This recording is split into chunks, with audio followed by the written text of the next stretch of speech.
Hello guys, welcome back to Era Education tutorials. तो आज मैं लेकर आई हूँ आपके लिए एक बहुत ही इंपॉर्टेंट वीडियो। और ये जो वीडियो है ये मेडिवल टाइम का इतना इंपॉर्टेंट वीडियो था जिसकी वजह से उस समय में लोगों की जो सोशल लाइफ थी, साथ ही साथ जो लोगों की मेंटल जो स्टेटमेंट थी, जो मेंटल थिंकिंग थी, उसमें बहुत बड़ा चेंज हुआ था। तो आज का जो ये वीडियो है ये मेडिवल टाइम में हुए एक बहुत बड़े मूवमेंट के ऊपर है।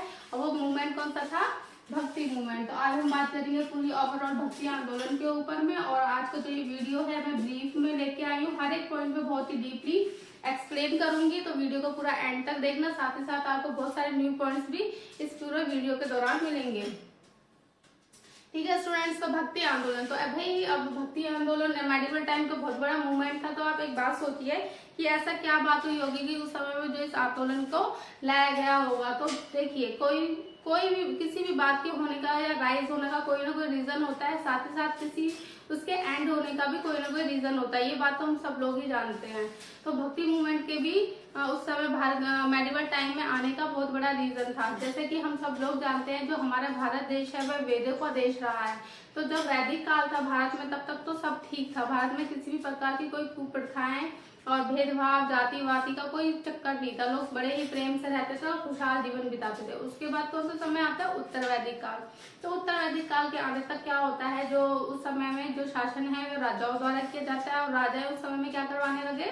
यज्ञ करवाने लगे। तो यज्ञ प्रथा आ गई, उसके साथ ही पीछे पीछे चली आती है एक और प्रथा, वो होती है बलि प्रथा। यज्ञ होगा तो बलि जरूर दी जाएगी, तो पशु बलि भी स्टार्ट हो गई। साथ ही साथ उस समय में समाज क्या हो गया? ऊंच नीच की कैटेगरी में डिवाइड होने के साथ साथ 4 वर्णों में बढ़ गया। जैसा कि आप सब जानते हैं, ब्राह्मण, क्षत्रिय, वैश्य और शूद्र। और बहुत सारी कुरीतियां, अंधविश्वास, जादू टोने लोगों के और समाज के बीच में आ गए। उसके बाद आता है समय विदेशी अटैकर्स का। ये मैं बात बता रही हूँ आपको 7वीं 8वीं सदी की, जब जो विदेशी अटैकर्स थे उन्होंने भारत पर आक्रमण किया था। उसी के साथ क्या होता है, भारत में एक नई जाति, एक नए समुदाय की भी एंट्री होती है। और वह कौन सा वर्ग है?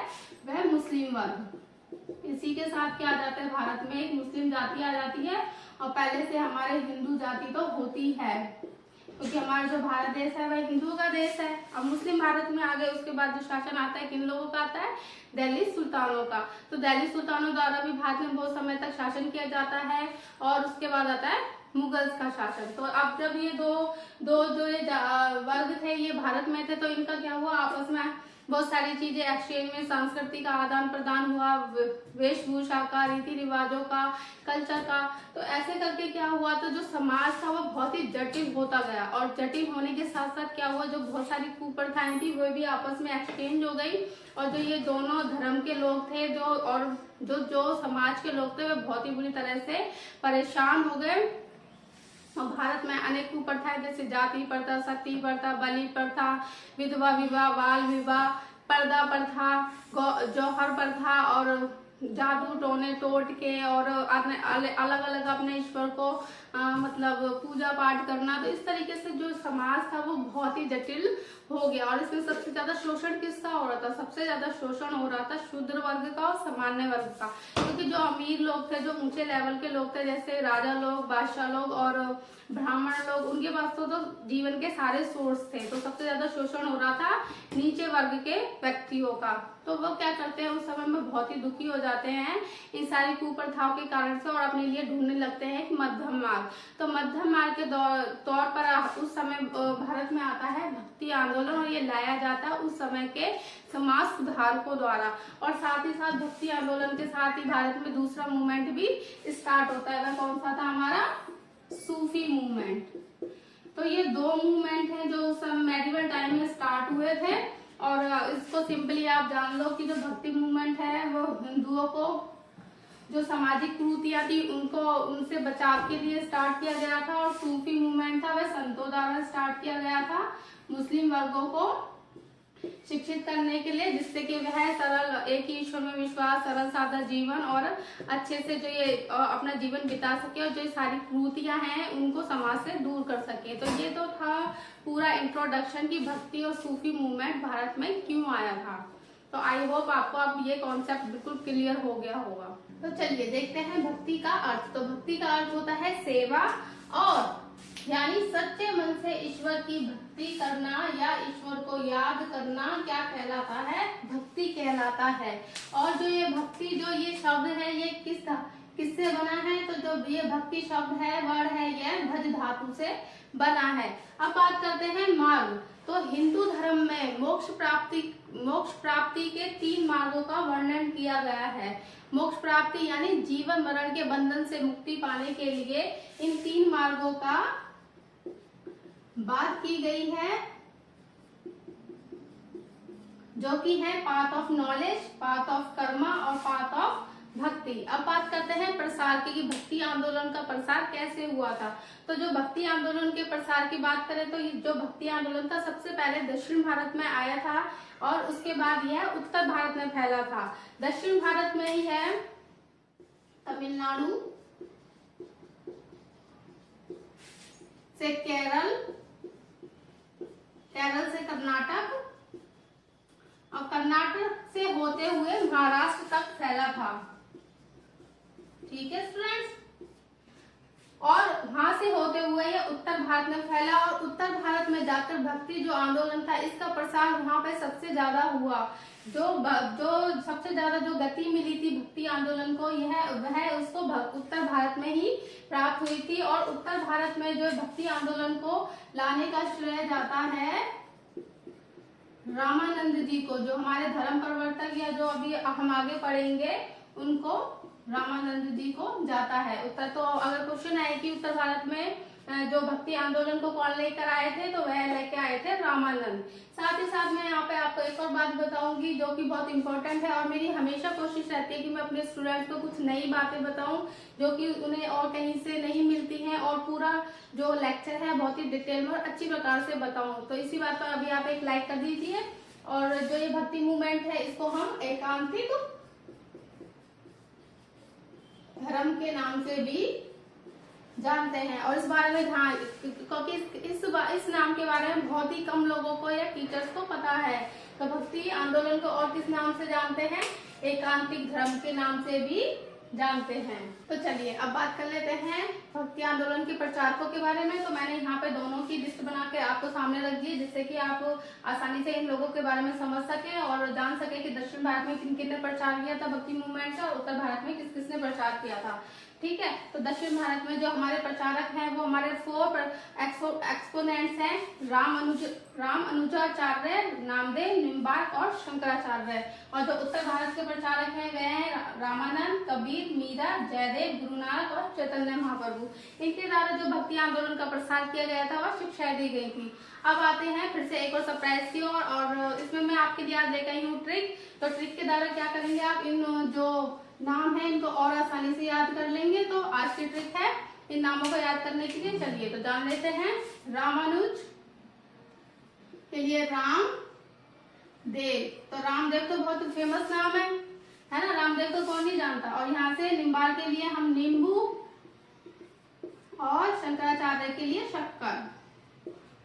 ठीक है, तो राम देव, नींबू, शक्कर। तो इसकी तरह इस ट्रिक के थ्रू शायद आई होप आपको ये सब याद रह जाए। तो मैंने ट्रिक यही बनाया है, राम देव, नींबू, शक्कर। और शक्कर से आपके माइंड में आसानी से क्लिक हो जाएगा शंकराचार्य। ठीक है, अब उत्तर भारत के बारे में देख लेते हैं। तो उत्तर भारत के हमारे पास 6 एक्सपोनेंट्स हैं, जिसकी हमारे सामने लिस्ट है। सबसे पहले अब हमारे पास 6 हैं प्रचारक। तो सबसे पहले हम इन तीनों को अलग अलग डिवाइड कर लेते हैं 2 ग्रुप में। 6 लोग हैं तो 2 में हमने डिवाइड कर लिया, यहाँ पे 3, यहाँ पे 3। तो इसके लिए क्या बनाएंगे, रामानंद जैसे राम की मीरा, याद कर लोगे आसानी से, याद रहेगा ना, राम की मीरा यानी राम, कबीर, मीरा। और इधर हम जयदेव, गुरु और चैतन्य महाप्रभु के लिए क्या करेंगे, जय देव, जय गुरु, गुरु, जय गुरु चैतन्य। ठीक है स्टूडेंट्स, जैसे जयदेव, गुरु नानक और चैतन्य आप नाम चैतन्य महाप्रभु। तो जय गुरु चैतन्य, राम की मीरा। तो आई होप आपको पसंद आएगी। आपको मेरे द्वारा बनाई गई ट्रिक्स कैसी लगी मुझे कमेंट करके जरूर बताना। और समझ भी गए होंगे आप लोग। तो इस तरीके से आप इन ट्रिक्स के थ्रू इनका जो नाम है, ये जो भक्ति मूवमेंट्स के एक्सपोनेंट्स हैं, उनको आसानी से याद रख सकते हैं। ठीक है स्टूडेंट्स, तो चलिए एक एक करके सारे जो भी सारे एक्सपोनेंट्स हैं भक्ति मूवमेंट्स के, इनके बारे में बात कर लेते हैं। और सबसे पहले बात करते हैं जो दक्षिण भारत के जो भक्ति आंदोलन के प्रवर्तक थे, महापुरुष थे, जो धर्म प्रचारक थे, इसके बारे में। तो सबसे पहले बात हम करेंगे शंकराचार्य जी के बारे में। और यह जो दक्षिण भारत है उनके एक बहुत ही महत्वपूर्ण धर्म प्रचारक थे, और जिनको अभी तक दक्षिण भारत में जो भक्ति आंदोलन है उनके प्रसार के लिए जाना जाता है। तो जो जन्म की बात करें तो जो शंकराचार्य हैं, इनका जन्म केरल में कल्दी नामक स्थान पर हुआ था। और शंकराचार्य जी को शुरू से ही वेदों के अध्ययन में बहुत रुचि थी, और जिस कारण से इन्होंने क्या किया था, एक बहुत ही छोटी आयु में अपना गृह त्याग कर दिया था। शिक्षा की बात करें तो यह जब इन्होंने गृह त्याग किया तो ये नर्मदा नदी के तट पर पहुंचे, जहाँ इनकी मुलाकात होती है महात्मा गोविंद, इनके जो गुरु जी हैं, जो शिक्षक कह लीजिए, महात्मा गोविंद याज्ञवल्क्य जी से। और जहाँ पर जो इनके गुरु हैं, इनकी जो योग्यता है उनसे बहुत प्रभावित होते हैं और इनको उपाधि देते हैं धर्महंस की। तो ये आपके लिए एक इम्पोर्टेंट पॉइंट हो गया याद करने के लिए कि अग्रहायण का धर्महंस की उपाधि किसे दी गई थी, तो शंकराचार्य जी को दी गई थी। उसके बाद जो ये शंकराचार्य जी हैं, इन्होंने अद्वैतवाद का प्रसार किया था। अद्वैतवाद से समझ लीजिए कि जो ये शंकराचार्य जी थे, यह जो आत्मा और परमात्मा है दोनों को एक ही मानते थे, उनको अलग अलग नहीं मानते थे। इस प्रकार से यह जो परमात्मा व उनकी जो रचना है वो एक ही है। और यह संन्यास आश्रम को पवित्र मानते थे बजाय गृहस्थाश्रम को। गृहस्थाश्रम को ये कहते थे कि ये तो बेकार है। और जो इनके बारे में एक और इम्पोर्टेंट बात यह है कि इन्होंने चारों दिशाओं में 4 मठों की स्थापना की थी। ये भी बहुत ही इम्पोर्टेंट पॉइंट और याद रखने वाला पॉइंट है। तो जो इन्होंने जो 4 मठों की स्थापना की थी वह थे जोशी मठ, श्रृंगेरी मठ, पुरी मठ और द्वारिका मठ। और जो इनके अनुयायी थे वह शैव कहलाते थे। शैव क्यों कहलाते थे? शैव इसलिए कहलाते थे क्योंकि वह शिव जी भगवान की उपासना करते थे। इसी प्रकार से स्टूडेंट्स मैं आपको एक बात और याद दिला दूं, जो भी ये भक्ति आंदोलन के जो ये प्रचारक हैं, जो ये नेता हैं, ये सारे ही जो लोग थे, यह एक ही ईश्वर में विश्वास करने वाले लोग थे। यह जो अपनी शिक्षाएं थे बहुत ही सरल भाषा में देते थे, जिससे कि सभी लोगों को आसानी से समझ में आ जाए। और जो दूसरी बात है, और यह जो ये नेता थे, ये ऐसा नहीं कर कि ये सारे ऊंची जाति से बिलोंग करते थे, ये निम्न जाति के थे, कोई ऊंची जाति का था, लेकिन इन्होंने कभी भी किसी भी इंसान में भेदभाव नहीं किया था। ये अपने समय में सभी को समान रूप से अपनी शिक्षा प्रदान करते थे। इस कारण से भी इनका दर्जा अपने समय में बहुत ऊंचा था। शायद इसी कारण से अभी भी हम लोग इन लोगों के बारे में पढ़ रहे हैं। तो अब बात कर लेते हैं रामानुजाचार्य जी की। ठीक है, तो इनका जन्म कहाँ हुआ था? इनका जन्म मद्रास में पेरुम्बर नामक जो स्थान था वहां पर हुआ था। और यह प्रभावित किससे थे? ये प्रभावित थे शंकराचार्य जी से। इनके ऊपर जो इन्फ्लुएंस था किसका था? शंकराचार्य जी का। यह उपासक थे विष्णु के। ये विष्णु भगवान जी को बहुत मानते थे। ये कहते थे कि जो विष्णु भगवान है वही सबसे बड़े हैं और सृष्टि के रचनाकार हैं। उसके बाद प्रचार, अब ये विष्णु को मानते थे तो इनका जो मत था वह क्या था? वैष्णव मत। ठीक है, विष्णु के उपासक थे तो इन्होंने प्रचार किसमें किया था? वैष्णव मत में। और जो ये भक्ति है, भक्ति को ये मोक्ष प्राप्ति का सबसे सिंपल साधारण रास्ता बताते थे। कहते थे कि भक्ति द्वारा ही हम ईश्वर को आसानी से प्राप्त कर सकते हैं। और साथ ही साथ इन्होंने जो अच्छा एक और काम किया था वह था शूद्रों को जो मंदिर में जाने, सप्ताह में एक बार मंदिर में जाने की इन्होंने प्रवेश दिलाने की इन्होंने आदेश दिलवाया था, या उनको आज्ञा प्रदान करवा दी थी। उसके बाद इन्होंने भाष्य लिखे या रचनाएं कह लीजिए, इन्होंने रचनाएं लिखी थी वेदांत संग्रह, ब्रह्मपुत्र और भगवत गीता पर बहुत सारे भाष्य लिखे थे। इस प्रकार से इन्होंने भी अपने समय में बहुत से अच्छे कार्य किए थे। आई होप यहाँ तक आप सब लोगों को बहुत ही अच्छी तरह से समझ में आ गया हो। तो चलिए आप जानते हैं नामदेव जी के बारे में। इनका जन्म जैसा कि महाराष्ट्र में हुआ था और ये महाराष्ट्र के सबसे प्रसिद्ध संत हैं। इन्हें अभी तक लोग वहाँ पर इनकी पूजा करते हैं। और जो ये नामदेव है, ये छीवी जाति से संपर्क रखते थे। और उस समय में जो इनका जो ये व्यवसाय करते थे, यह एक दर्जी का काम करते थे। और यह अपने समय में एक ईश्वर की जो भक्ति है उस पर बल दिया करते थे। और इसी प्रकार से जो हमारे और भी जो धर्म नेता थे, गुरु थे, वह भी सारे एक ईश्वर की भक्ति में ही बिलीव करने को कहते थे कि इस एक ईश्वर की भक्ति करके ही वो सब जो लोग हैं वह मोक्ष की प्राप्ति कर सकते हैं। साथ ही साथ जो ये सारे धर्म प्रचारक थे ये जातिवादी का भी खंडन करते थे।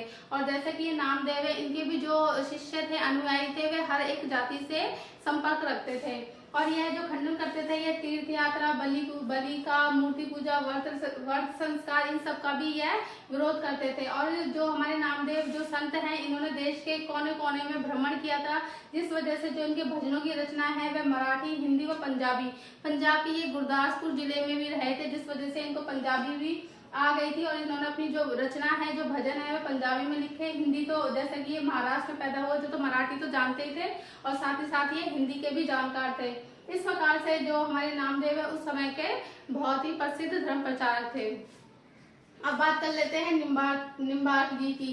तो इनका जन्म कहाँ हुआ था? इनका जन्म मद्रास के बेल्लारी जिले में हुआ था। और ये भक्त थे, कृष्ण भक्त। और जो ये मोक्ष का एक साधन मानते थे, वह क्या मानते थे? कृष्ण भगवान की भक्ति को। ये कहते थे कि कृष्ण भगवान के चरणों में ही पूजा पाठ करके आप क्या कर सकते हैं? उनको प्राप्त कर सकते हैं, मोक्ष की प्राप्ति कर सकते थे। और जो इनके अधिकतर जो अनुयायी थे वे मथुरा के आसपास के एरिया के लोग ही होते थे। अब बात करते हैं रामानंद जी के बारे में। तो जैसा कि इनका जन्म इलाहाबाद, उत्तर प्रदेश का जो इलाहाबाद था यानी प्रयाग में हुआ था। और ये कौन सी जाति से बिलोंग करते थे? ये ब्राह्मण जाति में पैदा हुए थे। और जो इनकी आरंभिक शिक्षा थी वह बनारस में हुई थी। और जो इनके जो शिष्य होते थे वह सभी जाति के लोग थे। वह निम्न जाति के, उच्च जाति के, हर प्रकार के जो लोग थे वह सभी इनके अनुयायी थे। और इनके जो अनुयायी बने थे वे क्या कहलाते थे? अवधूत कहलाते थे। और जो अवधूत है उसका अर्थ क्या होता था? उसका अर्थ होता था बंधनों से मुक्ति। और जो ये रामानंद जी हैं, यह अपने जो अनुयायी थे उनको क्या करते थे? अपनी सरल शिक्षा देकर जो जीवन मरण और जो ये सांसारिक मोह माया है, इन सब जो बंधन थे उनसे उनको मुक्ति के मार्ग सिखाते थे। और जो इनके प्रसिद्ध शिष्य थे, और वैसे भी कहा जाता है कि जो रामानंद थे, इनके 16 मुख्य या प्रसिद्ध शिष्य थे इनके समय में। और जो कि कौन थे? रविदास, मोची, कबीर, जुलाहा, धन्ना, जाट, सैन, नाई, पीपा, राजपूत। तो आप एक चीज नोटिस करिए, जो भी इनके शिष्य हैं, जैसे रविदास क्या था? मोची था। कबीर जुलाहा, धन्ना जाट क्या धन्ना था, और सैन नाई था, पीपा राजपूत। इस प्रकार से जो इनके शिष्य थे वे आप नाम देख के ही पता लगा पा रहे होंगे कि वे सारे कैसे जाति से संबंधित थे? नीची जाति थे, जो कि उस समय में बहुत ही नीचे लोगों से संपर्क करना बहुत ही बुरी बात मानी जाती थी।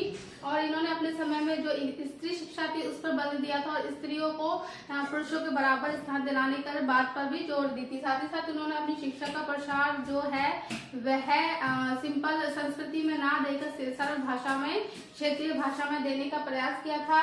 और इस प्रकार से जो हमारे ये रामानंद जी हैं, इनको उत्तर व दक्षिण भारत में जो भक्ति आंदोलन था उनके बीच की कड़ी कहा गया है। तो ये कौन थे? ये जो रामानंद थे ये उत्तर भारत तथा दक्षिण भारत में कड़ी का काम करते थे। और मैंने जैसे स्टार्टिंग में बताया ही था कि जो रामानंद थे और जो ये भक्ति आंदोलन है, रामानंद को ही उत्तर भारत में लाने का क्रेडिट रामानंद जी को ही जाता है। ठीक है, अब बात कर लेते हैं इधर कबीर की। तो कबीर जी का नाम तो बहुत फेमस है।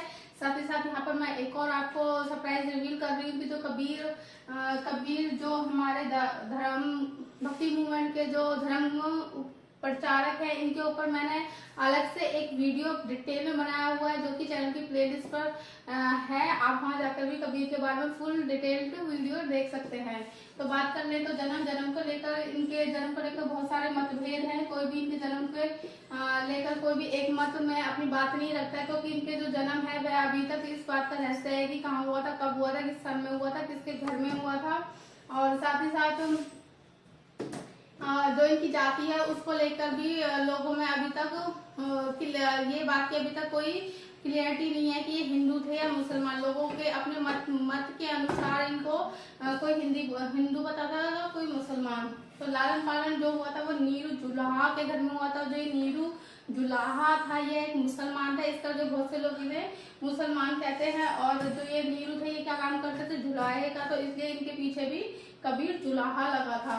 हिंदू ग्रंथों में इनकी बहुत रुचि थी। बचपन से ही शिक्षा जो इन्होंने थी, शुरू में शिक्षा जो थी अष्टानंद गोसाई से प्राप्त की थी, लेकिन बाद में ये इन्होंने शिष्य बने थे किसके? रामानंद के।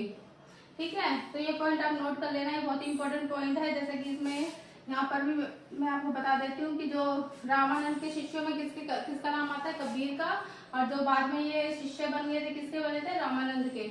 और जो कबीर है इनकी जो प्रचार का जो माध्यम था, ये हिंदी भाषा में अपनी सरल शिक्षा लोगों तक पहुंचाते थे, लोगों में अपनी सरल शिक्षा देते थे। ये अपने दोहों द्वारा भी लोगों को शिक्षित किया करते थे। और वैसे भी कबीर के जो दोहे हैं बहुत ही प्रमुख दोहे हैं, और इनके दोहों में अधिकतर आप गुरु के बारे में और पाखंडी ब्राह्मण और मुल्लाओं की कड़ी आलोचनाओं के बारे में दोहे सुनते हैं, जानते हैं, बोलते भी होंगे। और जो इनकी रचनाएं हैं, इनकी रचनाएं बहुत फेमस रचनाएं हैं, सबद, साकी, रमेणी और छंदो। और जो इनकी ये सारी रचनाएं हैं, इनका संकलन इन्होंने किसमें किया है, बीजक में। और जो ये हमारे कबीर जी हैं, ये विश्वास किसमें करते थे, कर्म के सिद्धांत में, इसमें कर्मा में। और वैसे भी ये बात सही है कि अगर आप पूरे मन से कर्म करो तो उसका फल व्यक्ति को जरूर प्राप्त होता है। गुरु नानक जी को तो हम सब लोग ही जानते हैं, सिखों के महान गुरु के नाम पर भी जाने जाते हैं। तो जन्म इनका काम होता 1469 ईस्वी में पंजाब के तलवंडी, जो कि अब तलवंडी को क्या कहा जाता है, ननकाना। और अब ये कहाँ सिचुएटेड है, ये सिचुएटेड है पाकिस्तान में। ठीक है, भाषाओं की बात करें तो इनको भाषाओं का अच्छा ज्ञान था। इन्हें हिंदी, संस्कृत और फारसी भाषा का बहुत अच्छा ज्ञान था। इनका विवाह जो था वह 10 वर्ष की आयु में ही कर दिया गया था। और विवाह पश्चात इनको 2 पुत्र भी हुए थे, श्रीचंद और लक्ष्मीचंद। 30 वर्ष की आयु में इन्होंने गृह त्याग कर दिया था। इन्होंने सत्य की खोज, ज्ञान व शांति के लिए देश के कोने कोने की यात्रा की थी। और वहां से होते हुए फारस में भी जाकर इन्होंने यात्राएं की। इनकी मृत्यु 1539 ईस्वी में करतारपुर, पाकिस्तान, करतारपुर भी कहाँ है, पाकिस्तान में हुई थी। और देश के कोने से घूमते हुए इन्होंने अपनी रचनाएं दी, लोगों को बहुत ही अपनी शिक्षा का प्रसार दिया, लोगों को बहुत उपदेश दिए। और जो इनकी रचनाएं हैं वह किसमें है, गुरु ग्रंथ साहिब में संकलित है। और इन्होंने जो अपनी इनकी प्रसिद्ध रचना थी वह थी जपूजी में इन्होंने 38 छंद व 1 श्लोक इनके बहुत ही फेमस है। और असादी बार में इन्होंने गुरुजी के महत्व को लोगों तक गुरुजी के महत्व को समझाया है। और 35 वर्षों तक इन्होंने देश के कोने में घूम कर खूब अपने ज्ञान का प्रसार किया था। इस प्रकार से जो हमारे गुरु नानक है बहुत ही प्रसिद्ध फेमस समाज सुधारक के तौर पर इन्होंने उस समय में कार्य किया था। इधर बात करते हैं मीराबाई। मीराबाई को भी कोई अलग से पहचान की कोई जरूरत नहीं है, हम सभी लोग मीराबाई के बारे में जानते हैं। और मीराबाई जो कौन थी, मीराबाई आप सब जैसे कि जानते हैं ये सबसे बड़ी कृष्ण भक्त थी। शुरू से जो मीराबाई थी वह कृष्ण भक्ति करती थी। इनका जन्म कहाँ, मेवाड़ किसमें है, राजस्थान में हुआ था। पुत्री रतन सिंह राठौड़ की पुत्री थी। इनका विवाह भोजराज ये राणा सांगा के बड़े बेटे भोजराज के साथ हुआ था। लेकिन कुछ समय पश्चात ही जो इनके पति हैं इनकी मृत्यु हो जाती है। और उसके तुरंत उपरांत इनके पिता की मृत्यु हो जाती है, जिस कारण से जो मीरा का जो जीवन है उन पर बहुत ही बड़ा प्रभाव पड़ता है। और उसके बाद वह क्या करती है, अपना सारा जीवन कृष्ण भक्ति में समर्पित कर देती है। और उसके बाद है कृष्ण भक्ति के ऊपर बहुत सारे पदों की रचना की जाती है। और इनकी रचनाएं जो किसमें है, ब्रज भाषा में है। और वाद्य यंत्र के तौर पर यह एक तारा यूज करती थी। और एक तारा को यूज करते हुए यह कृष्ण भक्ति के जो पद थे उनका गुणगान किया करती थी। उनकी जो गाने हैं उनको उस समय में लोगों तक सुनाया करती थी। और इन्होंने जो कृष्ण भगवान है उनको उनकी आराधना एज ए पति के रूप में अपने समय में की थी। अब बात करते हैं जयदेव और चैतन्य महाप्रभु की। सबसे पहले एक जो पॉइंट आप नोटिस करेंगे वह ये करेंगे कि जो जयदेव और चैतन्य थे ये दोनों ही, इनका जन्म कहाँ हुआ था, बंगाल से। ये दोनों ही कहाँ से थे, बंगाल से थे। तो ये एक चीज इन दोनों की सेम थी, जिससे कि आप इनको याद करना आपके लिए आसान हो जाएगा। जयदेव कौन थे, जयदेव उच्च कोटि के विद्वान थे। ये बहुत ही उच्च कोटि के विद्वान थे जिन्होंने अपने समय में क्या की थी, इन्होंने गीत गोविंद की रचना की थी। ये क्वेश्चन बहुत बार आता है, बहुत बार पूछा भी जाता है। और ये किसके लिए, जो जयदेव है इनका नाम भी किस लिए प्रसिद्ध है, गीत गोविंद का जब भी नाम उठता है तो किसकी बात की जाती है, जयदेव की, गीत गोविंद। तो जन्म जैसा कि बंगाल में हुआ, ये बंगाल के 5 रत्नों में से एक रत्न थे। बंगाल में उस समय में होंगे 5 रत्न, तो उनमें से एक के अंदर किसका नाम आता था, जयदेव जी का। और ये भक्त थे राधा कृष्ण के। ये राधा कृष्ण की भक्ति बहुत ही अनन्य भाव से करते थे।